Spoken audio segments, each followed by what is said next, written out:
नमस्कार मित्रों, YouTube channel economics by Vinod sir पर आपका स्वागत है। इकोनॉमी सेगमेंट का आज का जो पॉइंट है वो आपके लिए बहुत महत्वपूर्ण है।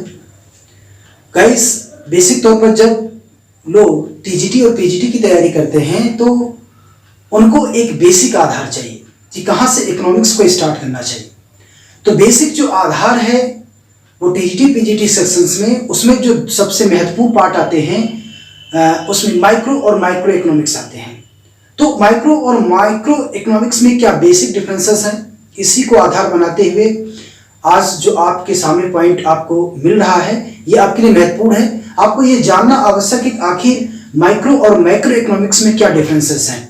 तो आज का जो सेगमेंट है ये बेसिकली माइक्रो और मैक्रो इकोनॉमिक्स पर आधारित है। तो आइए हम इसी पर चर्चा करते हैं कि दोनों के बीच बेसिक डिफरेंसेस क्या है। तो सबसे पहले आप लोगों को जानना है कि माइक्रो एंड मैक्रो यानी कि माइक्रो और माइक्रो इकोनॉमिक्स में क्या बेसिक डिफरेंसेस है। यानी कि व्यष्टि भावी और समष्टि भावी अर्थशास्त्र है क्या। गाइस, टीजीटी और पीजीटी सेक्शंस में ये पार्ट ऐसा पार्ट है जहां से अगर आपको पता होगा कि लगभग हमेशा सवाल पूछा ही पूछा जाता है। तो आइए हम उसी चीजों पर चर्चा करते हैं कि माइक्रो और मैक्रो इकोनॉमिक्स है क्या। सबसे पहले तो ध्यान रखिएगा आप लोग, माइक्रो शब्द ग्रीक भाषा से, कौन सी भाषा है? ग्रीक भाषा, लैटिन भाषा नहीं है, ये आपको ध्यान रखना है। ग्रीक भाषा है और वो है आपका माइक्रोस, यानी जिसका अर्थ होता है सूक्ष्म, या ऐसे कह सकते हैं कि इसका अर्थ होता है लघु। यानी सूक्ष्म अर्थशास्त्र है क्या। अब इसके बारे में अगर हम चर्चा करें तो 1776 में जब एडम स्मिथ की पुस्तक आती है यानी वेल्थ ऑफ नेशन, तो उस पुस्तक में बेसिकली एडम स्मिथ ने क्या सूक्ष्म अर्थशास्त्र के बारे में चर्चा किया था या मैक्रो इकोनॉमिक्स या समष्टि भावी अर्थशास्त्र के बारे में चर्चा किया था। तो यहां पर इस सवाल का जवाब हमें यह मिलता है कि प्रारंभ में जो अर्थशास्त्र का विकास क्रम था वो सैद्धांतिक तरीके से, आधुनिक तरीके से तो एडम स्मिथ ने डिफाइन किया, लेकिन एक्चुअल में अगर देखा जाए तो 20वीं शताब्दी में आधुनिक अर्थशास्त्र का जो जनक कहा जाता है वो केन्स को कहा जाता है। तो यहां पर अगर हम देखेंगे तो सूक्ष्म अर्थशास्त्र, जैसा कि इसका बहुत सिंपल सा अर्थ होता है लघु यानी छोटा। हम ये कह सकते हैं कि जब हम अर्थशास्त्र का अध्ययन करते हैं, अर्थशास्त्र के विषय क्षेत्र का अध्ययन करते हैं, तो उसमें सूक्ष्म शब्द से संबंधित जो वर्ड आता है उसको अगर हम डिफाइन करें तो इसके अंतर्गत, जैसे अगर मान लीजिए कि एक व्यक्ति है, अगर ये कहा जाए एक व्यक्ति है, या ये कहा जाए कि एक फर्म है, एक व्यक्ति है या एक फर्म है। अब इसको आप डिफाइन कर सकते हैं कि अर्थशास्त्र में उत्पादन प्रक्रिया के दौरान अक्सर ये देखा जाता है कि उत्पादन प्रक्रिया में साधन और संसाधन लगे होते हैं। तो साधन और संसाधन की प्रक्रिया में क्या हम उत्पादन के सभी पैमाने का अध्ययन कर रहे हैं या उत्पादन के एक पैमाने का अध्ययन कर रहे हैं। यानी कि पैमाना जो है वो परिवर्तनीय अनुपात का नियम है या पैमाने का प्रतिफल नियम है। तो यहां पर मेरा कहने का मतलब है कि जैसे अगर आप मान लीजिए एक जंगल है, उस जंगल में बहुत सारे वृक्ष हैं, अगर हम एक वृक्ष का अध्ययन करते हैं तो एक वृक्ष के अध्ययन को ही हम सूक्ष्म अर्थशास्त्र कहते हैं। इसीलिए उसके अंतर्गत एक व्यक्ति, एक फर्म या एक उद्योग को सम्मिलित किया जाता है। यानी एक उद्योग को सम्मिलित करने की बात आती है तो इसका मतलब यह होता है कि जब अर्थशास्त्र में विशेष व्यक्ति, विशेष फर्म, विशेष उद्योग या विशेष कीमत का अध्ययन किया जाता है तो इसे हम सूक्ष्म अर्थशास्त्र कहते हैं। अब इस संदर्भ में अगर हम देखें तो सूक्ष्म अर्थशास्त्र के संदर्भ में इसके जो समर्थक अर्थशास्त्री आते हैं उसमें एक तो आपके आते हैं एडम स्मिथ, जिन्हें अर्थशास्त्र का पिता कहा जाता है, यानी फादर ऑफ इकोनॉमिक्स कहा जाता है। और 1776 में इनकी पुस्तक an inquiry into the nature and the causes of wealth of nation पुस्तक आती है। तो उस पुस्तक में इन्होंने पहली बार अर्थशास्त्र को धन का विज्ञान कहा था। तो यानी कि सूक्ष्म अर्थशास्त्र के जो प्रबल समर्थक अर्थशास्त्री थे उसमें एक तो आते हैं एडम स्मिथ, दूसरे हैं आपके जे.एस. मिल, इनके समर्थक अर्थशास्त्री हैं। जे.एस. मिल के अलावा अगर आप देखेंगे तो इसमें डेविड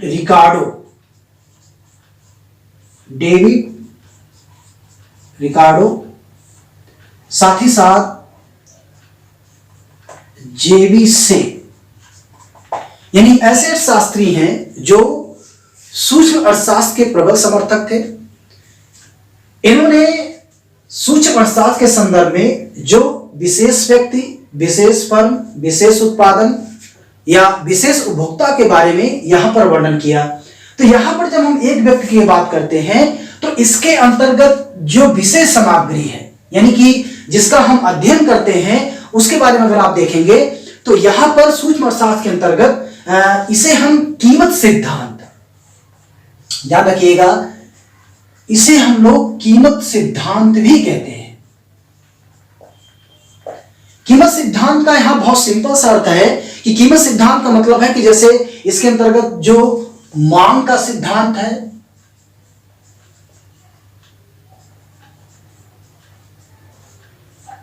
मांग का सिद्धांत है, यानी मांग का सिद्धांत का मतलब है कि मांग की लोच क्या है, मांग के प्रकार क्या है, ठीक है, आड़ी मांग लोच क्या है, आय मांग लोच क्या है, ठीक है, प्रतिस्थापन प्रभाव क्या है या कीमत प्रभाव क्या है, इसके बारे में यहां पर इसका अध्ययन किया जाता है, जिसमें हम विशेष व्यक्ति, विशेष फर्म और विशेष उत्पादन पर ही ध्यान देते हैं। यानी कि सभी चरों में परिवर्तन ना करके हम इसे एस्थेटिक मोमेंट मान लेते हैं, एस्थेटिक विचारधारा मान लेते हैं और इसके अंतर्गत हम इसका अध्ययन करते हैं। तो कीमत सिद्धांत के अंतर्गत आप देखेंगे तो मांग का ही सिद्धांत आता है और साथ ही साथ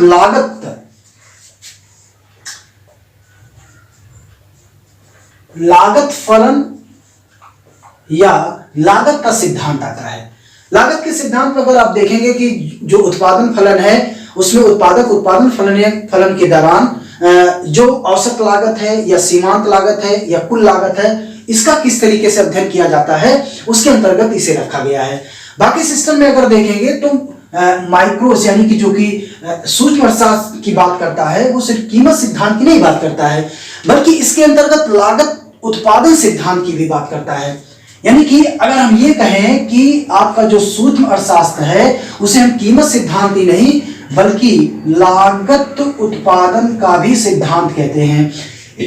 अब इस सिस्टम में अगर हम देखें तो जिन अर्थशास्त्रियों ने इसका कैलकुलेशन किया था, उन अर्थशास्त्रियों को अगर आप देखेंगे, इनको क्लासिकल अर्थशास्त्री कहा जाता है, यानी कि परंपरागत अर्थशास्त्री कहा जाता है। यहाँ पर उपभोक्ता किस तरीके से अपने सीमित साधनों के माध्यम से अपने संतुष्टि को अधिकतम करता है, न्यूनतम अधिकतम करता है, या उत्पादक न्यूनतम लागत पर अधिकतम उत्पादन करता है, इसका यहाँ पर अध्ययन किया जाता है। तो आज के जो सेक्शंस है वो बेसिकली माइक्रो इकोनॉमिक्स के अंतर्गत जो इसका विषय क्षेत्र है उसी को ध्यान में रखकर ही मैंने यहाँ पर इसकी चर्चा की है। अब दूसरी अगर हम बात देखें तो व्यष्टि भावी अर्थशास्त्र का जो कार्यकाल है वो 1776 से लेके 1929 के पहले तक था, यानी कि जब वैश्विक स्तर पर मंदी नहीं आई थी तो उसके पहले तक का अर्थशास्त्र को बेसिकली सूक्ष्म अर्थशास्त्र ही माना जाता था। आज के समय में देखा जाए तो विषय और अध्ययन के क्षेत्र में इसकी बहुत बड़ी भूमिका है। इसके अंतर्गत सिर्फ हम कीमत सिद्धांत या मांग का सिद्धांत या लागत फलन या लागत उत्पादन का ही अध्ययन नहीं करते हैं, बल्कि इसके अंतर्गत साधन कीमत सिद्धांत, बल्कि इसके अंतर्गत अगर आप देखेंगे साधन कीमत सिद्धांत, साधन कीमत सिद्धांत का भी अध्ययन किया जाता है। अब साधन कीमत की अगर बात की जाए तो साधन कीमत सिद्धांत के अंतर्गत जैसे लाभ है यानी प्रॉफिट है, इसके अलावा लगान है, साथ ही साथ आपका ब्याज है। ठीक है, लाभ है, लगान है, ब्याज है, इसके अलावा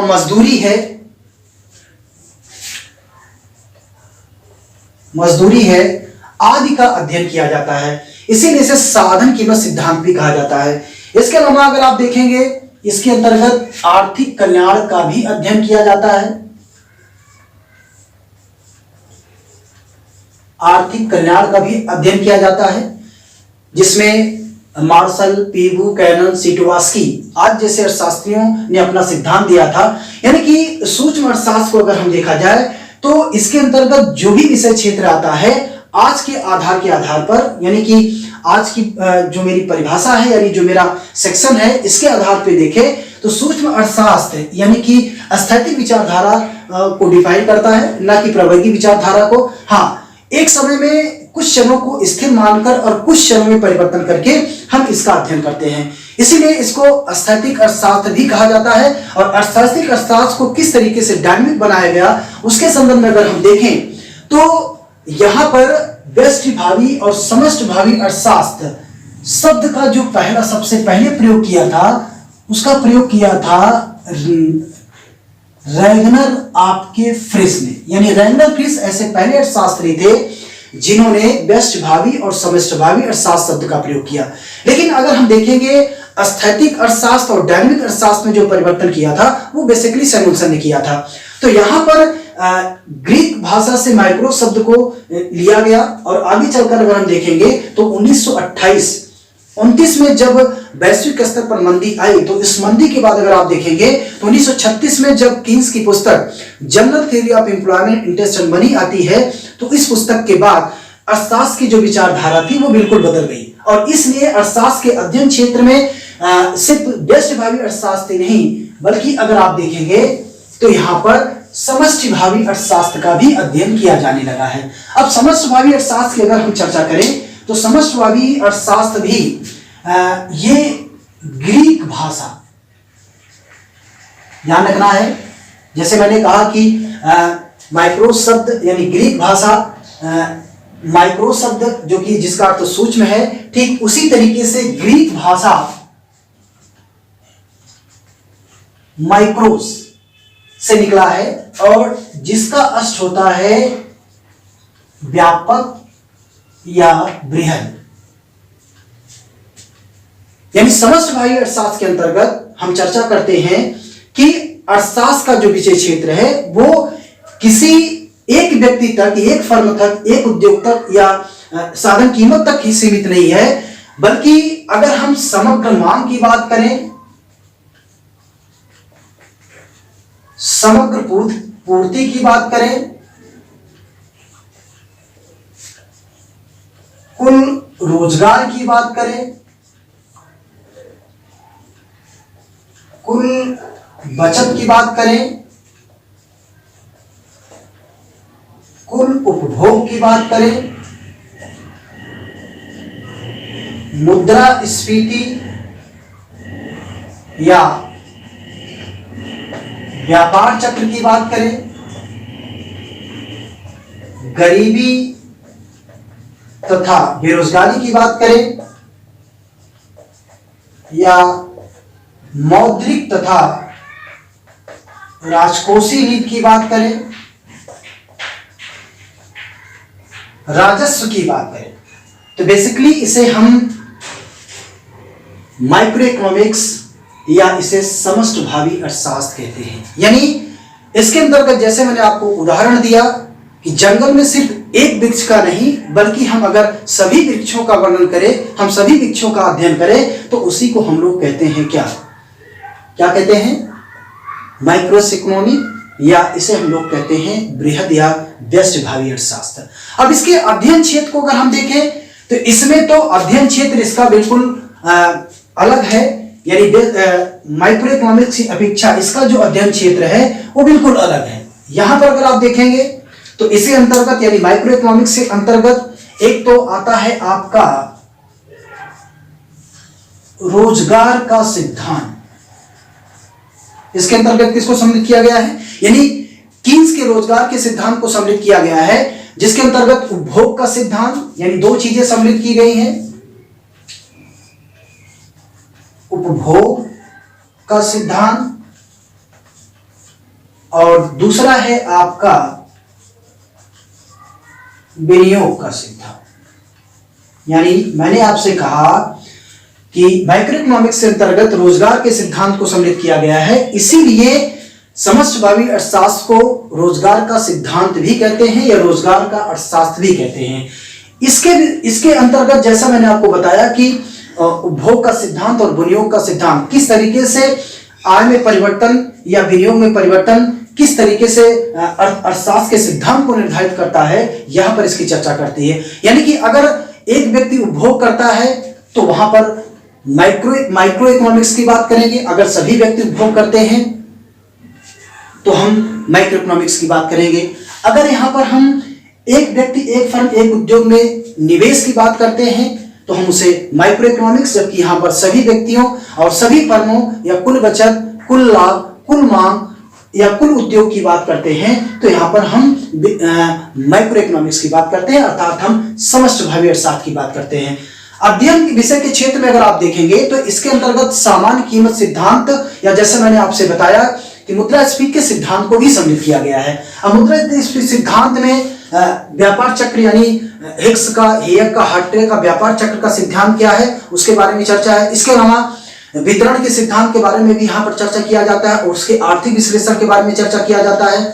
साथ ही साथ आर्थिक सिद्धांतों के बारे में चर्चा किया जाता है, जैसा कि राष्ट्रीय आय अगर आप देखेंगे तो यहां पर राष्ट्रीय आय, साथ ही साथ समृद्धि एवं विकास, इसके अलावा हरित जीडीपी आदि जैसे शब्दों के बारे में हम अगर व्यवस्थित रूप से वर्णन करते हैं तो उसे हम लोग समष्टिभावी अर्थशास्त्र कहते हैं। तो इसका जो अध्ययन क्षेत्र है बहुत ही व्यापक है, बहुत ही बृहद है, यानी अर्थव्यवस्था के सभी उद्योगों और सभी फर्मों के बारे में व्यवस्थित रूप से यहाँ पर अध्ययन किया जाता है। दूसरी बात यह है कि व्यापार चक्र के सिद्धांत में जब हम स्फीति की बात करते हैं यानी स्फीति के सिद्धांतों की चर्चा करते हैं तो ट्रेड साइकिल्स में भी किस तरीके से विस्तार होता है या कह सकते हैं मंदी आती है या किस तरीके से बूम आता है, उसके फलस्वरूप अर्थव्यवस्था पर इसका क्या प्रभाव पड़ता है, इसका हम डिटेल में और बृहद में अध्ययन करते हैं। तो कुल मिलाकर कह सकते हैं कि व्यष्टिभावी अर्थशास्त्र को कीमत सिद्धांत कहा जाता है, जबकि समष्टिभावी अर्थशास्त्र को रोजगार का सिद्धांत कहा जाता है। और मैंने आपसे बताया कि दोनों के बीच जो अंतर स्पष्ट किया वो अंतर सबसे पहले रेगनाफेस ने किया। तो यहां पर जो मैंने आपको विषय क्षेत्र बताया है इसके अंतर्गत आर्थिक सिद्धांतों को या रोजगार के सिद्धांतों को, राष्ट्रीय आय को हम व्यवस्थित रूप से सम्मिलित करते हैं, तभी आपको पता चलेगा कि माइक्रो और माइक्रो इकोनॉमिक्स में क्या बेसिक डिफरेंसेस है। तो आज के पॉइंट में मैं उन्हीं बिंदुओं पर मैंने बल दिया जहां से आपको लगता है कि इसके विषय क्षेत्र में किस तरीके से अंतर होना चाहिए, उसी को मैंने आपको डिफाइन किया। तो आज अगर हम देखें तो मैंने आपसे बताया कि माइक्रो इकोनॉमिक्स के जो प्रबल समर्थक थे वो तो एडम स्मिथ, जे.एस. मिल, डेविड रिकार्डो और जे.बी. से, लेकिन यहीं पर अगर आप हम देखें तो इसके जो समर्थक अर्थशास्त्री हैं, एक तो आपके मार्क्स है, दूसरा आपका सिस्मांडी है, तीसरा आपका विक्सेल है, इसके अलावा बामल है, साथ ही साथ हैराड है और डोमर भी है। यानी ऐसे अर्थशास्त्री हैं जो सूक्ष्म अर्थशास्त्र नहीं बल्कि माइक्रो इकोनॉमिक्स को ही तवज्जो देते हैं। यानी इनकी जो विचारधारा थी स्टैटिक ना होकर के डायनामिक मूवमेंट पे थी, यानी विभिन्न चरणों में किस तरीके से परिवर्तन करके अर्थव्यवस्था के सभी संपूर्ण क्षेत्रों का यहाँ पर अध्ययन किया जाता है। तो गाइज आज मैंने आपको माइक्रो और माइक्रो इकोनॉमिक्स के बारे में आपको बताया, इसका विषय क्षेत्र क्या है, इसके बीच बेसिक डिफरेंसेस क्या है, और इसी बात को मैंने आपसे बताया था कि अब हम इस क्लास को डिटेल में लेकर चलेंगे और सबसे पहले हम चर्चा करेंगे आपको माइक्रो इकोनॉमिक्स के बारे में। तो माइक्रो इकोनॉमिक्स के बारे में बहुत कॉमन चीजें आती हैं, जैसे स्टार्टिंग ही होती है आवश्यकता और इच्छा से। तो आवश्यकता क्या है, इच्छा क्या है, और आवश्यकता इच्छा से किस तरीके से मांग बनता है, ठीक है। मांग के क्या क्या प्रकार होते हैं, मांग की क्या आलोच होती है, आड़ी मांग क्या आलोच होती है, तो इस पर हम चर्चा करेंगे। साथ ही साथ उपभोक्ता के व्यवहार पर चर्चा करेंगे, अनिर्बाध वक्र के बारे में चर्चा करेंगे, कीमत सिद्धांतों के बारे में चर्चा करेंगे।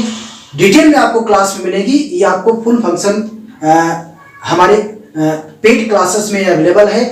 यहाँ पर आपको मैं उन्हीं बिंदुओं पर चर्चा कर रहा हूँ जो हमारी क्लास में आपको दी जा रही है। तो गाइस, आज तक के लिए इतना ही। आप लोग वीडियो को देखिए, शेयर करिए, और अगर पूरी क्लास आपको लेनी है तो हमारे व्हाट्सएप नंबर पर, जैसा कि मैंने आपको दिया है, मेरा व्हाट्सएप नंबर है 9453 770 577। इस पर आप कॉल करके या मैसेज करके पेड बैच के लिए आप एडमिशन ले सकते हैं। बाकी के लिए आज आपकी क्लास कैसी लगी है, आपको लैंग्वेज कैसी लगी है, मैटर्स आपको कैसा लगा है, आप लाइक करिए, सब्सक्राइब करिए, शेयर करिए, और अपने मित्रों को भी बताइए, ज्यादा से ज्यादा शेयर करें। जितना लाइक और जितना शेयर मिलेगा उतना ही अलग अलग मैटर के साथ मैं नेक्स्ट वीडियो में हाजिर होऊंगा। आज तक के लिए इतना ही।